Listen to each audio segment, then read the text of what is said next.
You're listening to the We Are Libertarians podcast network. Find all of our shows at wearelibertarians.com.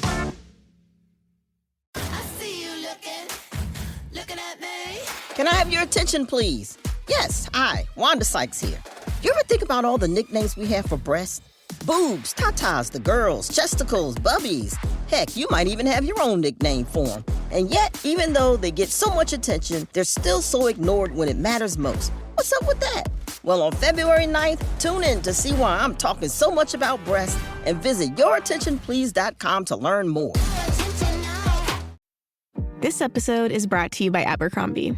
There's nothing better than the perfect jean and going out top combo, or an outfit that perfectly matches your plans. Abercrombie's relaxed jean goes with every occasion.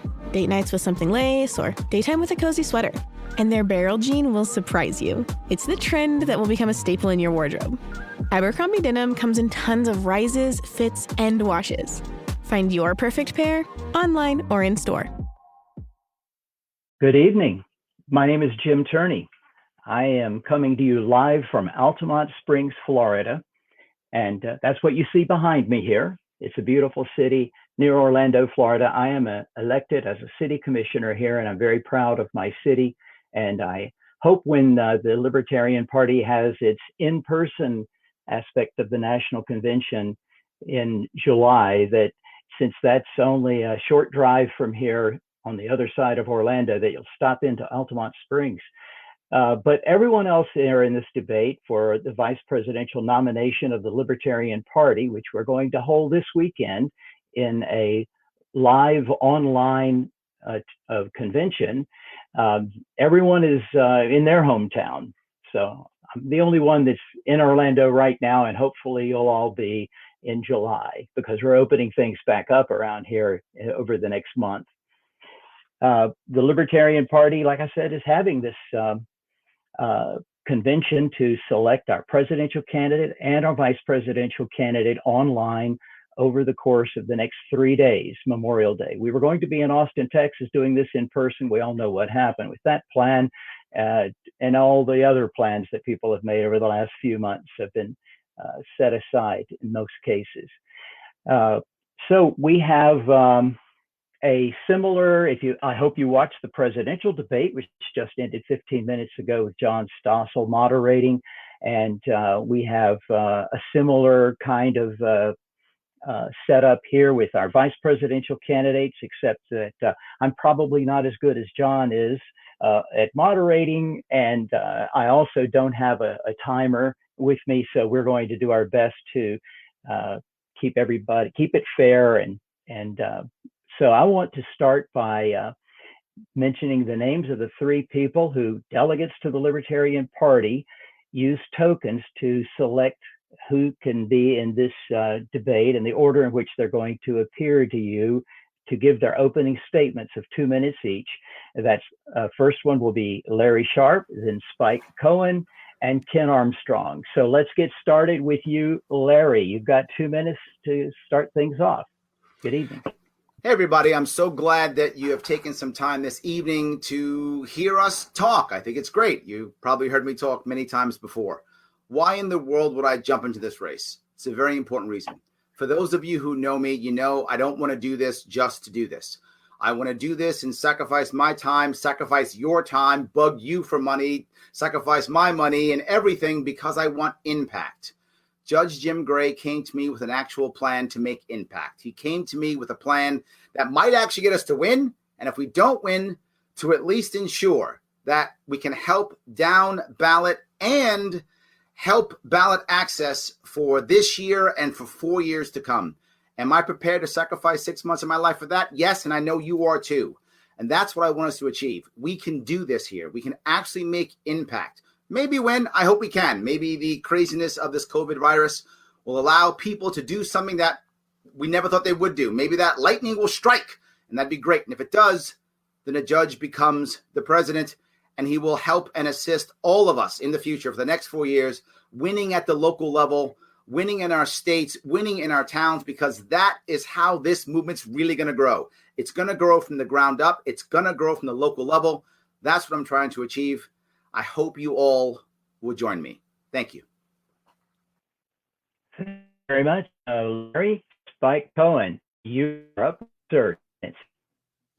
Hey, everybody, I'm Spike Cohen. For those who don't know me, let me tell you a little bit about myself. I'm a business owner who started a web design company back in 1999. About 3 years ago, I sold that company so that I could focus my life on my real passion, which is spreading the message of freedom to a public that often has never heard of things like self-ownership, non-aggression, property rights, voluntary solutions, the libertarian message, using the leadership, marketing, and communication skills that I learned from starting, growing, and operating a successful business. I became the co-owner of Muddy Waters Media, the host of My Fellow Americans, and the co-host of the Muddy Waters of Freedom. We have a following in the tens of thousands and a reach in the millions on all social media and podcasting platforms. And we've achieved this by using entertainment to expose disillusioned, disenfranchised voters to libertarian beliefs, values, and solutions. Hosting and producing 2 live libertarian programs and interacting with countless people over these years, I've come to realize that in order for the Libertarian Party to beat the Republicrats and begin to make changes at the political level by winning statewide and federal elections,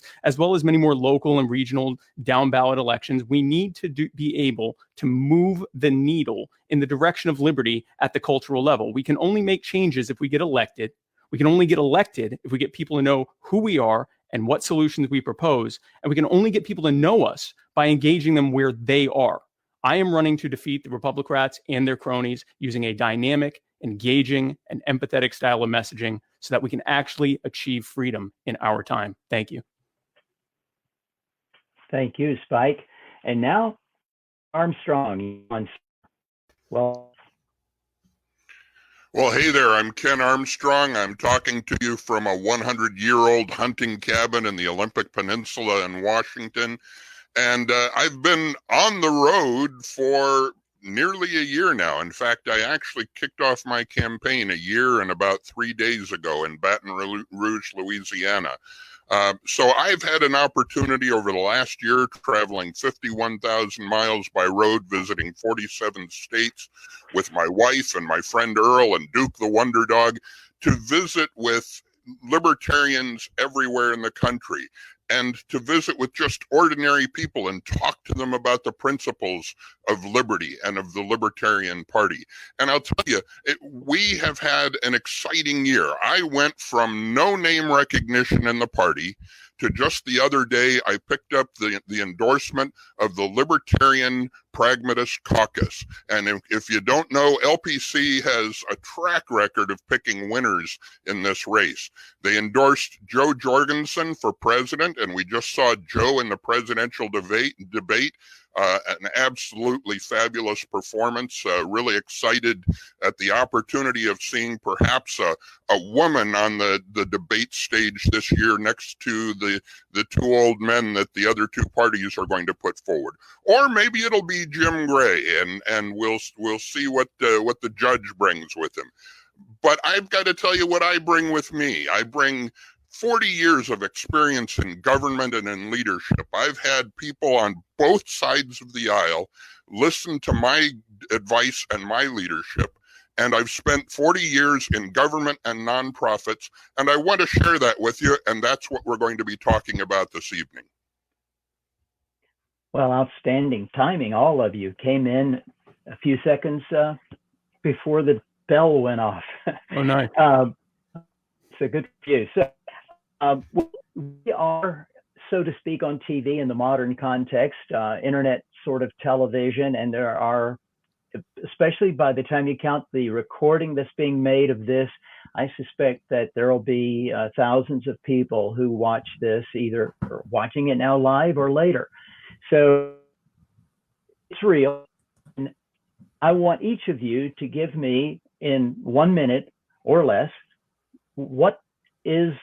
how do you make the case for the Libertarian Party? Like, to get those voters out there that are watching right now. Some of them are not members of the Libertarian Party. They're just checking us out.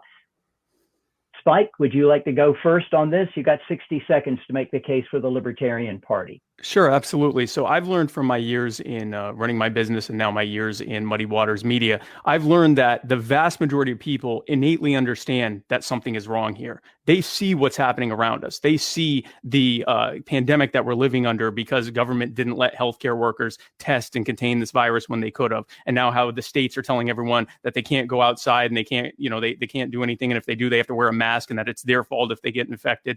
People innately understand that something is wrong here. With all of the signals that they get from government and corporate media, where they're constantly told everything is fine, just listen to us, do what we say, and nothing bad will happen to you. And of course, if you don't do what we say, terrible things will happen to you. They understand that there is something wrong here. They just need someone to present themselves in an empathetic and sympathetic way to demonstrate that we understand and are listening to them, that we hear what they're saying, that we understand their issues, and then propose the libertarian solutions and to give them the libertarian message. You own yourself, you own your life, you own your body, you own your labor, and you own your property, and we will stand alongside you against anyone who would try to take it from you.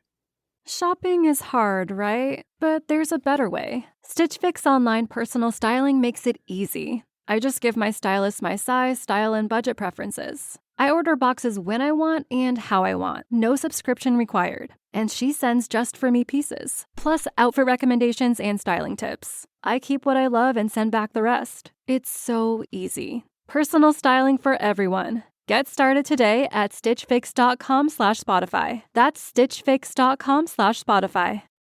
You found your person. Now let the Knot help you with everything else. The Knot connects you to the wedding inspo, vendors, venues, and planning tools you need to make your day totally you. Having helped plan 25 million weddings, we've got your back when it comes to every little detail like RSVPs, budgets, and more. Because your wedding comes to life with the connections that matter the most. Get started at theknot.com/audio. The Knot. Let's plan your wedding together. Okay, thank you, Spike. Ken, over to you. You're talking to people who are not already in the party. Give us 60 seconds to convince them. What would you say? Well, we absolutely don't need to do a lot of convincing today. Just yesterday, the second city in Alabama to declare bankruptcy announced that decision. That's a direct result of state and federal management of this crisis situation. My background in crisis management tells me that the three things that they should be doing, communication, coordination, and logistics, they've gotten consistently 3 Fs, the governments have, in managing this crisis. And the tyrants at the state and federal level who've used executive authority to tell people what to do instead of giving them information and allowing them to make decisions for their lives. They've preached to the choir in terms of what we need and the fact that we need libertarian principles running this country.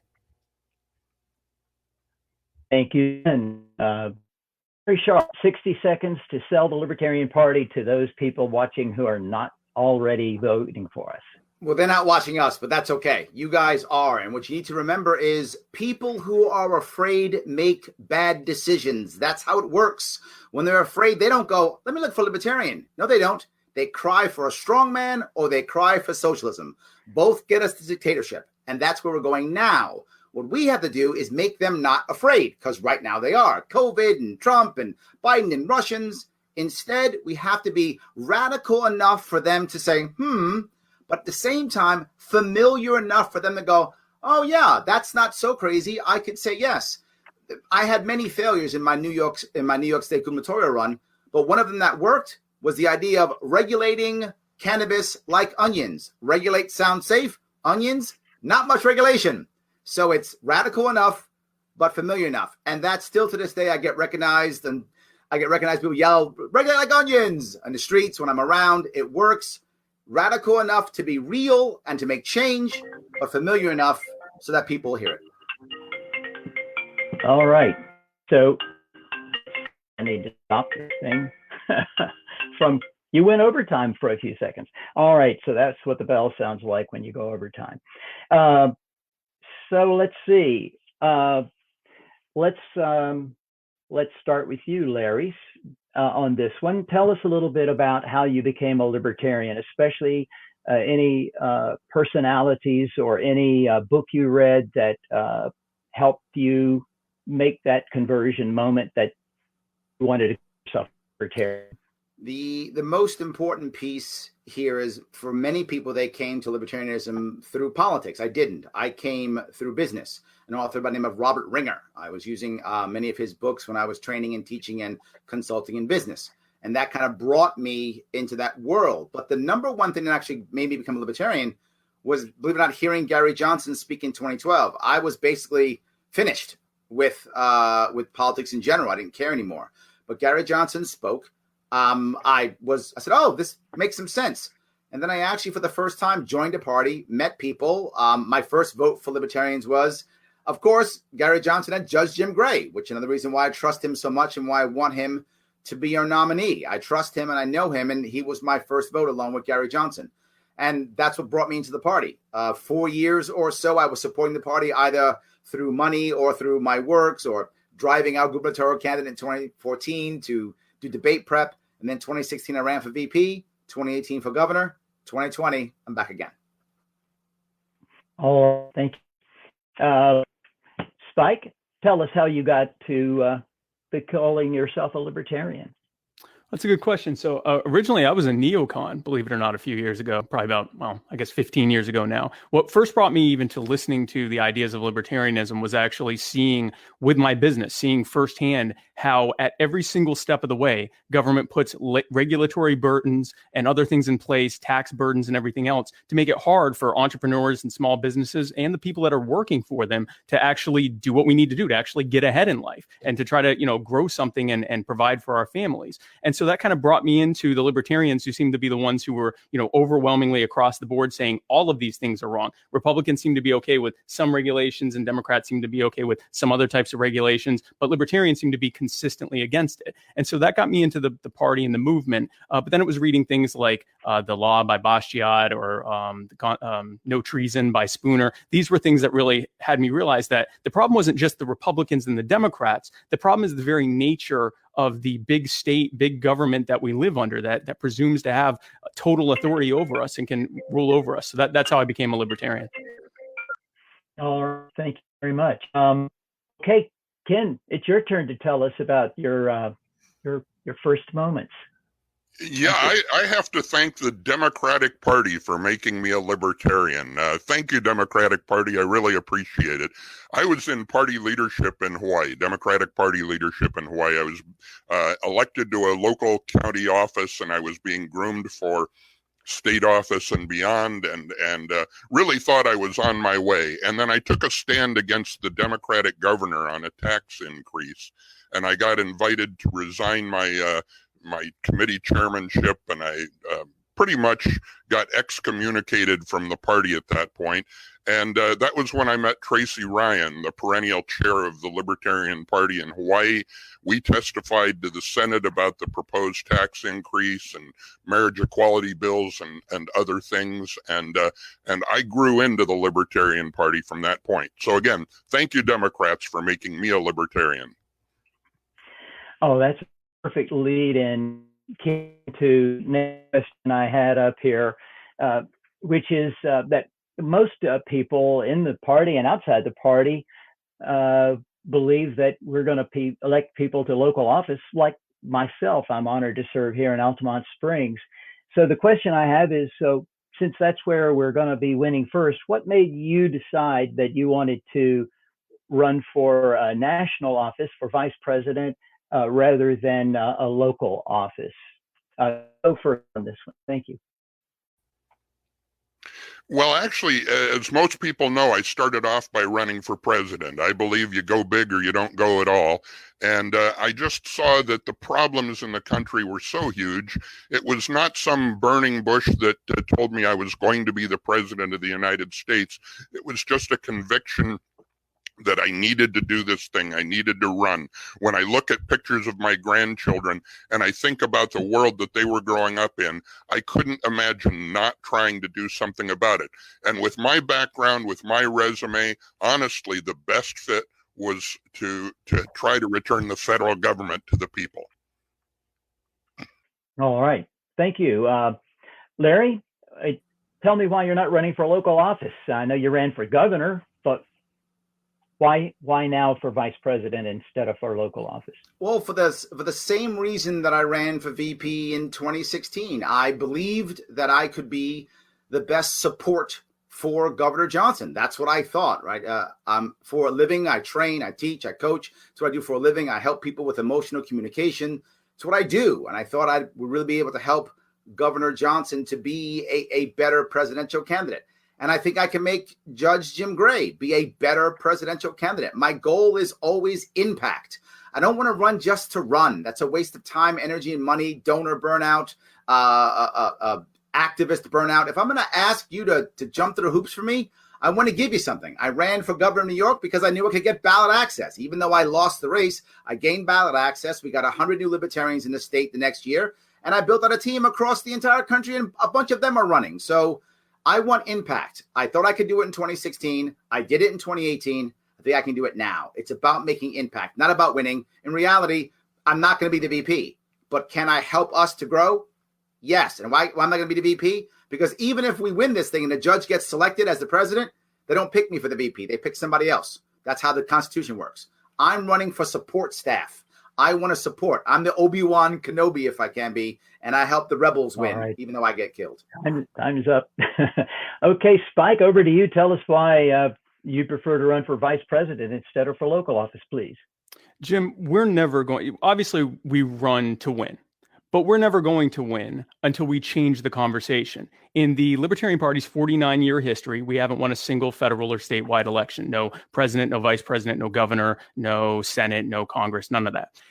We will be able to do that. If we're ever going to do that in this election cycle or any other, we have to take control of the conversation. We have to take control of a conversation that right now is just two groups of people arguing how much bigger government should be, how much more control it should have, how much more expensive it should be, how much more it should spend and run up debt in our behalf. If we are going to change that, we have to change the conversation. I believe that the role of a vice presidential candidate and of a vice president is to give his president the advice on matters of policy and strategy, but also to provide a bully pulpit and to draw a line in the sand. I want to draw a line in the sand and put on one side of that line those of us who want to take the boots off the necks of the American people as they try to solve the problems that they face, which often are created or made worse by government. And on the other side, put the people who want to continue to allow that harm to happen just to preserve their power.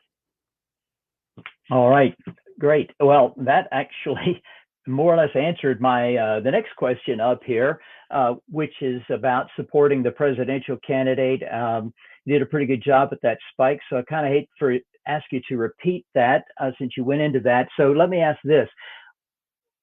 Since messaging is important, you kind of went into this too. Still, let me ask, messaging is very important in a political campaign, and targeting is. What about, what would you say as the vice presidential nominee? If you're our nominee, what is the message that you want to hammer home as the vice presidential candidate? You're going first on this one, Spike. Okay. Yeah, the message is very clear, Jim. You own yourself. You own your body and your labor and your property, and you own your life, and they are taking from you, and it doesn't work. This goes back to the basics of libertarian beliefs and libertarian ethos. We don't just believe that that aggression is bad because you shouldn't take from each other. Of course it is. We believe it's bad because it doesn't work. If I can take from you all day long and I don't have to actually be a good steward of the things that I earn, then I'm going to make bad decisions with what I take. And if you know that I can just take from you at any given time, then you're going to be not as good of a steward because you could lose that at any time. That is the wages of the bad central planning that we live under. And it is intuitively understandable. When I speak to college students on college campuses, when I speak to people in housing projects, in my door knocking tours, everywhere that I go, when I go to small businesses, everywhere that I go, I tell them the same thing. The reason this is failing is because it was designed to fail, because the people who presume authority over you and believe that they are your betters, even though we almost universally recognize them as the biggest idiots and sociopaths and panderers among us, it is designed that way, and we intend to dismantle that system. Thank you. Ken, you about how would you support the presidential nominee and what's your message as a vice presidential candidate? Well, first of all, my message needs to be, my number one job is not screw it up for the president, or the presidential candidate. So I really need to be synchronized with the presidential candidate. And there are a couple, particularly Jim and Joe, that I would be very, very happy to synchronize with. But my job is to expand on their message, expand on their reach, to touch the people who would listen to somebody with my kind of background, because I come from a different level of experience and a different kind of background than both of them do. So I would be able to reach people that they can't reach, and I would be able to express the libertarian principles to the workers, the minimum wage workers like I have been, and the highest level of government like I've been, and everything else in between. Great, thank you. And Larry, give you a chance for this too. Sure. Look, the biggest issue is I'm here to support the president to the best of my ability. Assist him or her with the idea of how can I communicate best, right? When I deal with a judge, what we try to do often is break the monopoly of government, right? That's what people actually will hear. There are a lot of people in my state, New York and California, who think government's a great idea. There's no other answer but government. But when I say to them, do you like monopoly? They go, no, monopoly's terrible. Awesome. Isn't government monopoly? Yeah, it is. Shouldn't we have another way of making that work so you can actually get your communities to work again? And they say yes. And before you know it, it starts working. What I want to do is be able to support our presidential candidate so they can communicate best, to get the average person to hear us. There is the critical piece. They just have to hear us. It isn't my job to set the actual message. It's my job to make sure that I get our president to say the message the right way. They're not going to be voting for us. They're going to vote for a presidential candidate. I've got to make sure I can put my ego in my pocket when it's required and support the person ahead of me. All right, thank you. Well, let me break with you and you all on the next series of questions, which you sort of slid into there a little bit, I guess. We have pretty clearly now we're going to see Donald Trump running for re-election, and we're going to see Joe Biden as the Democratic Party nominee. And both of them are even older than I am. And they're also quite like me.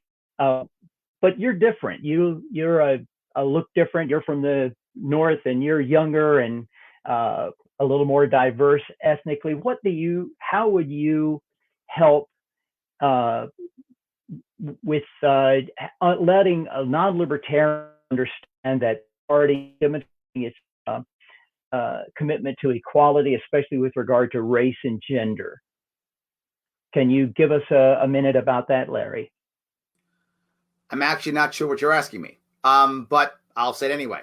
The reality of it is I always talk about the idea of how do I pull people from poverty? How do I pull people from a bad situation? How do I pull people out of a bad world, whatever that is, discrimination, whatever the case may be? How do I pull them out? By giving them the ability to step out, by helping them, putting a hand out, putting community back in charge. Government is not about helping.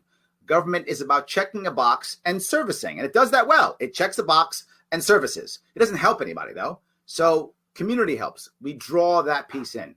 The reality of it is Judge Jim Gray is very similar to other people running. That's true.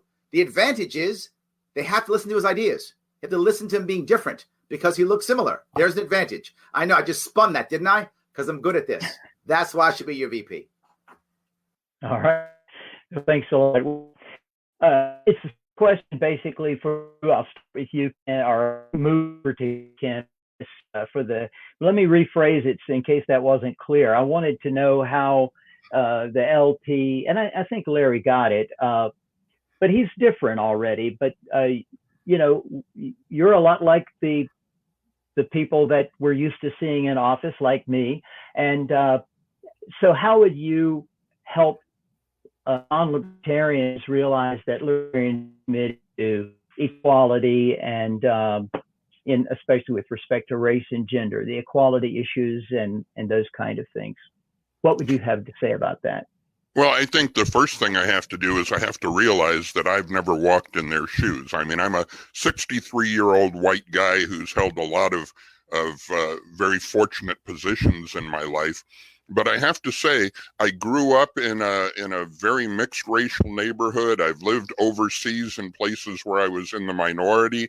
I have been in close relationships with people who are not old white men like myself.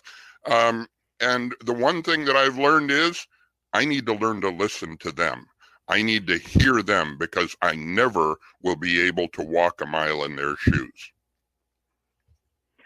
All right. Thank you. And same theme for you, Spike. What do you have to say about these issues, race, gender equality, and differentiation of our candidates, people like you and I, from other Americans?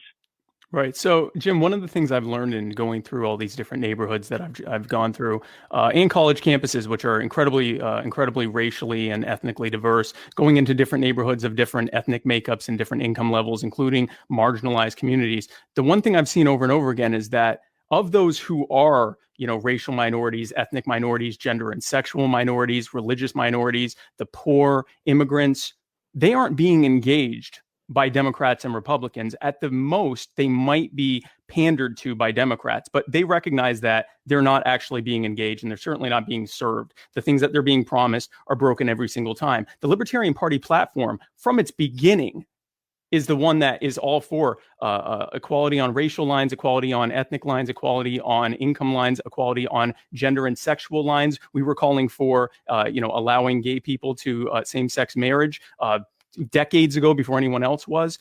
But here's the thing. We go back to the message, the libertarian message. When you centralize power, the people who are in power will oppress the people who are not in power. And that includes those who are, ethnic and religious and gender and sexual and racial minorities. And so the libertarian message is explicitly designed to allow equality by decentralizing that power. Okay. Thank you very much for that. Let's see. I guess if I haven't lost track, let's start with Ken on this one. You had a lot of international experience, and it's sort of a similar theme to the last question. What are the borders, especially between Mexico and Canada, and generally the immigration questions and open borders? What do you have to say about that? Ken, let's start with you. I think our goal has to be the free movement of people.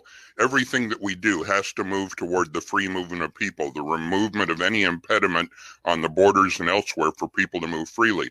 I think that we have to do that in steps that we can present to the American people. And I have a proposal for an international free trade zone that would go on the border between the United States and Mexico, to really radically expand the ability to move freely between the countries, and putting a consulate in the middle of the international free trade zones, which would be paid for, by the way, entirely by entrepreneurial funds, not by tax money in any way. And each country would still retain their authority over their side of the border. So we don't have to tell Mexico what they're going to do, but we can begin to allow people to move freely by doing business inside the free trade zones, and by expanding that so that we can show the American people that free movement of people really does work. Wow, perfect timing. That's exactly 60 seconds. Larry, give us 1 minute about open borders or borders and immigration.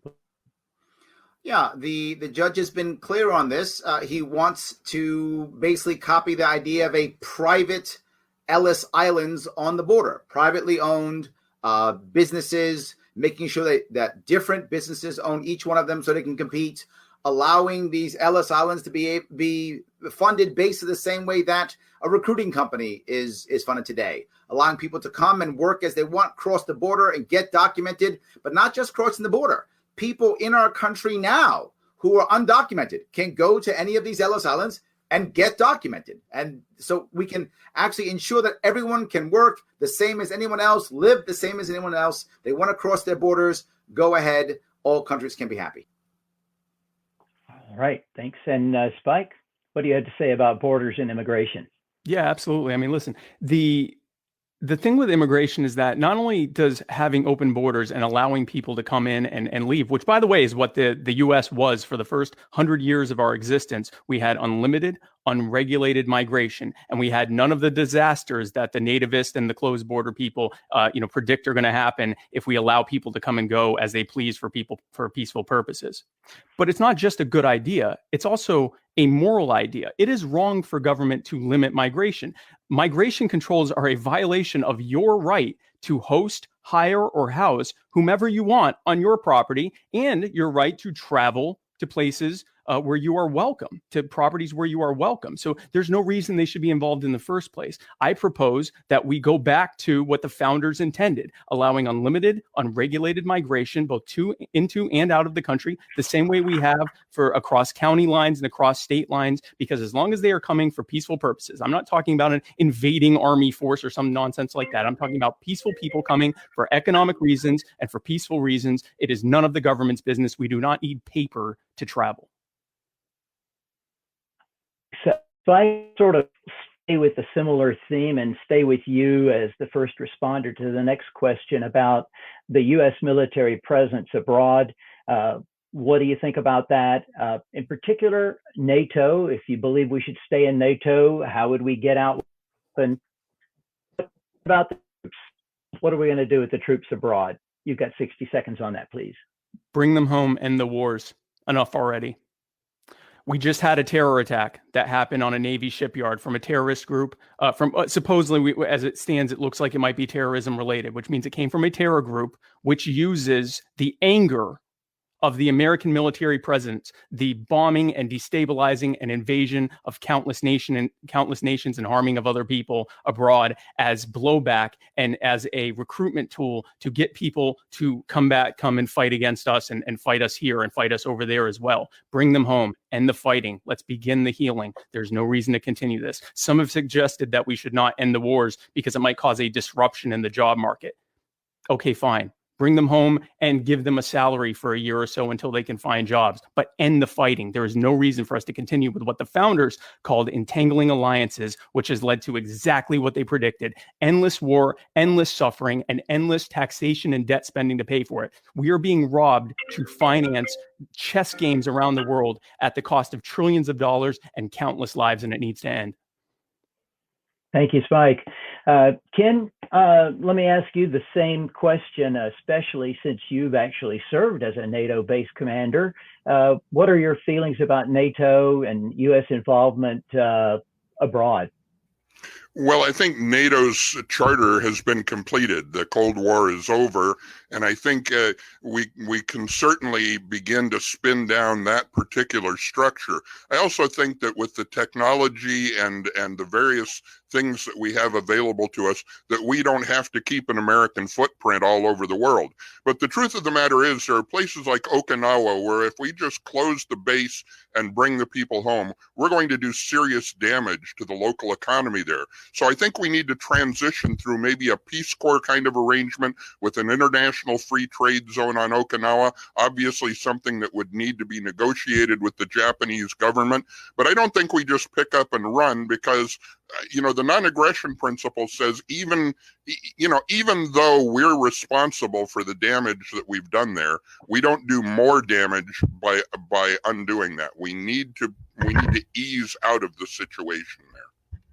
Great, thank you. Perfect timing too. Well, what about American soldiers abroad? And NATO especially. I'm not sure. Did someone say that we shouldn't end the wars? I don't know who said that. That seems silly to me. The judge has been very clear. Yeah. End all the wars immediately. Bring all the combat troops home. The issue that the judge is concerned about is you can't just dismiss them immediately. They still have contracts. We don't want to just ship them right back out. We did that in Vietnam, and it caused havoc with our veteran community. I care about our veterans. We bring them home, absolutely, and the wars, bring them home, and then either agreement, we transition them out. Either we give them money if they want to write off their contracts, or serve out your contract and then head home, whatever the case may be. Then audit all of our bases, to include Okinawa, as Ken said, and begin shutting them all down. Systematically get rid of all of our military-industrial complex. That is the answer. NATO, no need for NATO. Abandon NATO. Our charter is done. No NATO. Get out of NATO completely. All right. Right on time, too. I have an idea. We're to a close shortly, but I thought I'd just give each of you a chance to ask any of the other one of you three a question. Is there any question that any of you have for each other? So if you have one, tell us who it is and what's the question. Larry, do you have a question for your opponents there? No, I love them both. All right, Spike, how about you? Well, I love them both too, but I do have a question, and this is actually a chance for Ken to clarify something that had been I had asked you during the Mises forum. I had asked you about with your national sales tax plan that it calls for a tax on just non-essential consumption, and of course we've seen recently with government arbitrarily deciding what is essential or non-essential. And I had asked you who would determine what was essential and non-essential, and you said that the people would. So my point of clarification is: are you saying that there would be national referendums on what would be considered essential or non-essential, or that the people would choose legislators who would decide that? And if so, how is that substantively different from what we're going with now, where legislators are deciding what is or isn't essential? Well, like I said in that caucus, the first thing is we need to get rid of the IRS. I believe in pretty close to Gary Johnson's fair tax proposal, so we can use that as a model. And that means that the 50 states would be managing the revenue, not the federal government. The federal government would be a ward of the states, not the other way around. So it wouldn't be up to the federal government to decide how that happens. It would be up to state and local governments to decide how that happens. All right. And Ken, do you have any questions for Larry or Spike? Anything to clarify, follow up on? Larry, tell us about your most humbling experience in your gubernatorial campaign. Wow, there were many of them. I think the most important one, first off, I fired no one for incompetence because we screwed up all over the place because we didn't know what we were doing. The most humbling thing was understanding exactly how much money really mattered. I wasn't getting in polls, and I asked the pollsters, why am I not in the polls? And they literally said, because you're not buying polls. A poll with a large company cost about $40,000. I only raised $500,000. I know only $500,000. Am I going to drop 10% of that money, give or take, on a poll that I may not come up even do well in? And then I asked the media, why are you not covering me? And you know what they said? Well, you don't buy ads. Literally, it's pay to play. Politics is pay to play, and I had no idea how bad that was. I knew it mattered, but it really shocked me. I really believed in my heart when I first started running the campaign that if I was, a good candidate, I built a real team, I raised money, I was the official nominee, that the media would cover me, I'd get in debates, I believed it, and it didn't matter. It was about money. Well, that's good to talk about. That was one of the questions I didn't get to is what about money? But you covered it pretty well there. Well, I think we should start wrapping it up here, and we're going to have 2 minutes each. So really hope that in your last 2 minutes summary, you'll tell us why you're the best candidate to get votes from non-libertarians. And anyway, 2 minutes to wrap it up, and we're going to go to the reporter. So Ken, you get to the last bit. Well, it's been an incredible honor. I can't believe that this year of campaigning is about to come to a close. We're about to decide who our vice presidential and presidential nominees are going to be. I'm just incredibly honored to be able to talk to libertarians today and to ask them for their support. I want to remind you that as we go forward and nominate our candidates for president and vice president, in my opinion, the goal is to win. It was said tonight that we can't win. Our goal is to win. Our goal needs to always be to win, because if you're aiming at anything but victory, you're accepting defeat. And that said, I believe the best candidate outside of the party to engage the American people, to make them believe in the ticket that we present to them, that they can believe that the libertarians are giving them people who understand the issues, understand how government works, and knows where the huge failures in government really are and what to do about it. And I believe that if you look at my resume, if you look at my credentials, you see my service in government and my service in nonprofits, my work outside of the country with poor communities, you see that I've got a broad spectrum of background that comes to bear on exactly the kinds of issues that the vice president needs to support his president on. So I thank you in advance for your vote to nominate me as Vice President of the United States. All right. Thank you. That's very good timing. Spike, you're next. Tell us why you're the candidate to get votes for non-libertarians, and 2 minutes wrapped up on this one. Thank you. Thanks. Guys, I have two very simple questions for you. Do you want to be free in your time, in our time? Not just you, but your loved ones, your families, the people you care about, everyone. And do you think we're on our way there? I definitely want to be free in our time. I want us all to be free. And we sure as hell are not on our way there yet. Folks, in the 6 months that I've been running for the VP nomination, I have traveled across this country to various state Libertarian Party conventions to speak with and listen to our delegates to help raise money for local and state affiliates and down ballot candidates. I've gone to Republican campaign events to successfully convert their supporters to our side. I've organized and participated in door knocking tours and housing projects, college events to help grow local and campus LP affiliates, promote local down ballot candidates, change the conversations in those neighborhoods and campuses. In each of these events, I have converted dozens and sometimes hundreds of people to the Libertarian Party and used the sales, leadership, and communication skills I learned from owning and operating a successful business for nearly 20 years to listen to people's concerns, identify their problems, and communicate the Libertarian solution to those problems. My strategy is pretty straightforward. Listen to our constituents, demonstrate ourselves as trustworthy and caring, show them how the Republicrats have failed them, and explain how libertarianism is the answer. And if you'd like to be a part of this growing coalition, be sure to join me over here on Twitter at Real Spike Cohen or on Facebook at facebook.com/literally Spike Cohen. In fact, if you go there right now, there's an event. You can come join us at the Zoom after party for the debate. Ladies and gentlemen, my name is Spike Cohen. I am here to take our party and our movement to the next level.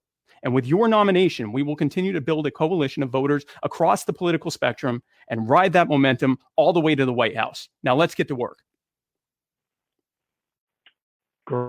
And let Sharpe sum it away. You've got 2 minutes, sir, to wrap it up. Thank you. From what these guys just said, they should be running for president. And that's awesome. Let them do that. You can look at their websites. It's Ken and it's Spike. Mine isn't. Mine says Gray Sharpe because I realized something. This is support staff. Those things they've done and their resumes, while wonderful, after this nomination, most people aren't going to care. Most people don't even know what Mike Pence did before he was VP. Most people don't even know who Hillary's VP was or where he even came from. We are support staff. We have to put ourselves in a secondary spot to get our presidential candidate to the top. That's what I have done. That's what I will do. When it comes to moving people, no one's brought more big L libertarians to the party than I have. No one's raised more money. No one's helped more people. No one's supported more local candidates. And so what? That's not going to matter after this. What's going to matter is, can I get our presidential candidate to the top? If you believe what I believe, and that is ballot access, that is down ticket, our party growing. Spike wants to be free. Me too. We do that by winning at the bottom. By winning at the bottom. The only ticket that will do that, that has done that, is the Gray Sharpe ticket. If you believe in me and what I've done and what I can do, if you think it's right, give me the right candidate to make that happen. That's someone who can raise the money, that can get the polls, that can get the backing, that understands the tactics that I used in New York and will take my failures and multiply them into successes across the nation. That's Judge Jim Gray and Larry Sharpe. We have to make sure that we know what this job is about. Someone said we're not going to win. I didn't say that. I said I wouldn't be the vice president. That's what I said. Why? Because the way we can win is if the Congress actually selects us. If we get enough states to where it goes to Congress. How the Constitution works, if you heard the Constitution, they pick from the top 3 for the president, but only top 2 from the vice president. That's why I can't be vice president, even if he's president. That's how the Constitution works. And I accept that. This is support staff. This is the best way to support our candidate. Thank you. Gray Sharpe 2020.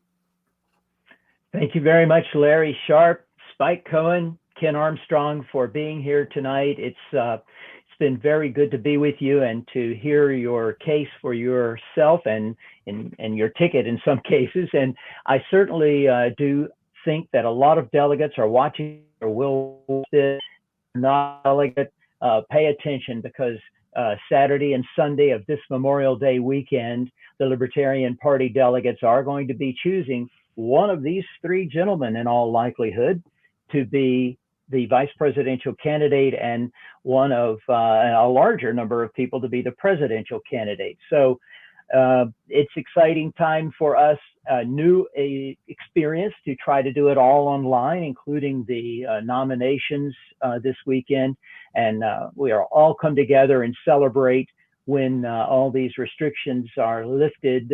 We anticipate, and they should be lifted by the governor of Florida, or if things stand the way they are now, they'll all be lifted by July the 8th, unless something's extended. So we'll be here in Orlando, Florida, July 8th, 9th, 10th, and 11th to continue with the other affairs of the convention and to celebrate probably one of these three gentlemen's vice presidential nomination. So they have a lot of work, we all do in the Libertarian Party, to earn votes and to be present and convincing to those non-libertarians as to why they should vote for us.